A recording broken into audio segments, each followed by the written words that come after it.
pense que c'est une superbe idée de faire un salon des grands Riesling à Paris, car Paris c'est quand même la capitale de la culture de table. Et le Riesling c'est quelque chose qu'il ne faut pas manquer sur les tables. Comme cela, j'étais ravi que cette idée a vu le jour et je suis très satisfait de ce salon. Un salon qui réunit des vignerons un peu du monde entier, surtout de l'Alsace, de l'Allemagne et de l'Autriche. Et c'est fascinant de voir les échanges entre les viticulteurs, entre eux-mêmes, mais aussi des visiteurs et des viticulteurs sur leurs expériences de Riesling, les dégustations qui font plaisir, c'est vraiment quelque chose qui est fabuleux.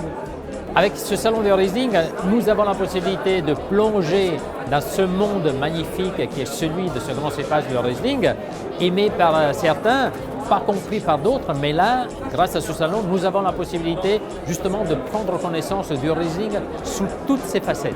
Des Riesling les plus tendus, les plus vifs, aux Riesling les plus généreux, aux Riesling les plus extrovertis parce qu'il vient du Nouveau Monde avec un caractère exotique. Donc absolument une expérience à conseiller.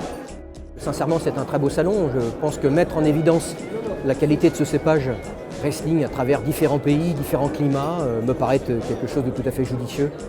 Il faut avouer que le Riesling est un des plus beaux cépages qui existent et surtout qui est un des cépages qui a une capacité à épouser le terroir où il est planté.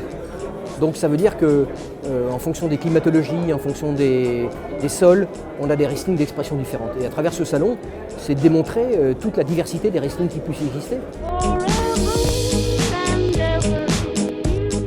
Je pense que c'est essentiel d'avoir une ouverture d'esprit et de diversifier ces salons. Mais il faut un savoir-faire, il faut du professionnalisme et surtout arriver à fixer les meilleurs. Et en l'occurrence, on avait d'excellentes choses. On avait besoin de goûter chaque terroir dans chaque pays différent. C'est une grande première et je dis bravo à Force 4, bravo à Sophie parce que je suis vraiment comblé et j'ai trouvé mes désirs, c'est le cas de le dire. Les Riesling du monde entier ont leur place sur les tables parisiennes de toute façon. La présidente, elle est ravie parce que c'était une première édition extrêmement réussie, beaucoup de monde, beaucoup de monde.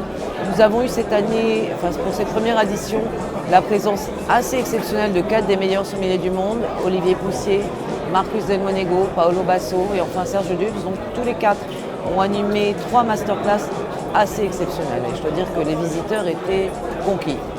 Bravo à eux et merci de leur soutien. Je vous dis à l'année prochaine avec les plus grands Riesling du monde.